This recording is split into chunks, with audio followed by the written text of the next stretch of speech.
So then came Family Matters. Yeah, man. Okay. So you signed on to be Eddie Winslow. I did. And the show was created by William Bickley and Michael Warren. Yes. So you said that you believe that the Eddie Winslow character was written on there because of Theo from the Huxtables. Okay, wait, Vlad, let me correct you. It's my belief, looking back, that there was a show on NBC called The Cosby Show.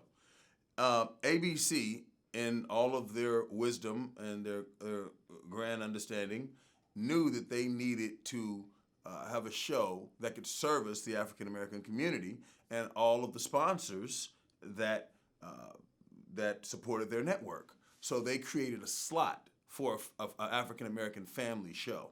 And just me gathering, being a historian and an absolute student of the game, listening to the stories from Bill Bickley, listening to the stories from Michael Warren, listening to Tom and Bob, they had a deal in place. And Bill and Michael, it took them 7 years to really get this deal in place. And Tom and Bob were the gatekeepers who opened the door. So based on a need for service, because that's what we do as entertainers. We are here as public servants, man. And anybody else who has it twisted, I feel for you. This is hell living in your own ego. Yeah, man, it's my belief that they created this show because they knew that there was going to be a need for that slot to be filled, and that's what happened. And so, yeah, they had Theo on the Cosby Show, and there was a African American son by the name of Eddie, on Family Matters. But the beauty of this show, man, is that you could have taken the same show, and you could have put a white cast in these same roles, and it would not have made a difference. Now, I do believe that because it was a black show, it was received exceedingly and abundantly beyond expectations. I will say that. Because, it's supply and demand. There were no little black boys that looked like me on TV at that time, man. Malcolm, we resemble each other, to a degree, but there was only two.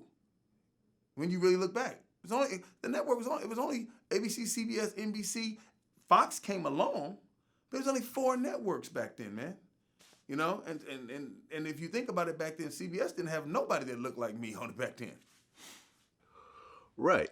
And, on the show, Carl Winslow, who plays, who's the father character on the show, is actually a police officer.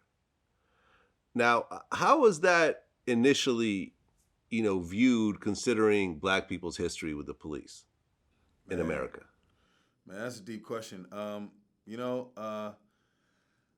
think honestly people look past that, being that we were just a family and we had storylines that applied to being family. I think that people look past it being him being a police officer, and they accepted him and Harriet Winslow, who's played by Jo Marie Payton, my mother, on the show.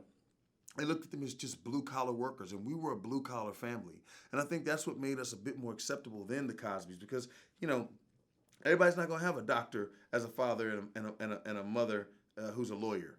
But, you might have a father that is a construction worker, a mother who works in a deli, a mother who is a secretary or an executive assistant, a father who does work for the police department. And I think that we were able to communicate and to touch a place in the hearts of America which belong to everyday people. Well, the show starts off, and early in the first season, they introduce Steve Urkel. My man. And he kind of became the star of the show.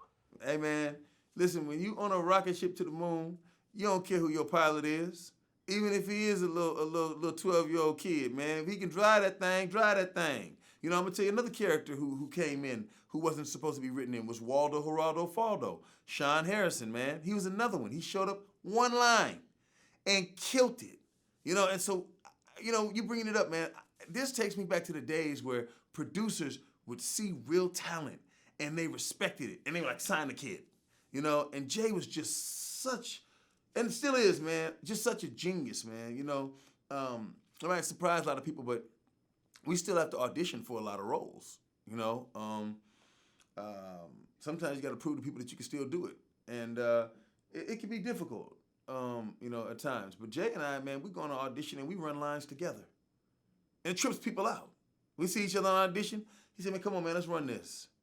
And you know, I say, "Man, that was real cold what you did."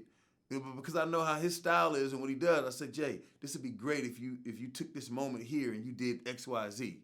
And he's like, "That's dope, D. I got you." You know, and we work together like that. We talk. You know, I think I just put up a post today on Instagram about James Brown, and he hit me and he was like, "Man, way to transform, bro." He was just like, they don't even know. He was like, "Dude, you could do anything, dude." You know, so. Jaleel's a genius, man. He was just so amazing. And just watching him work, us working together, it's just something that only comes along once in a lifetime. I mean, I'm so blessed. So blessed, man.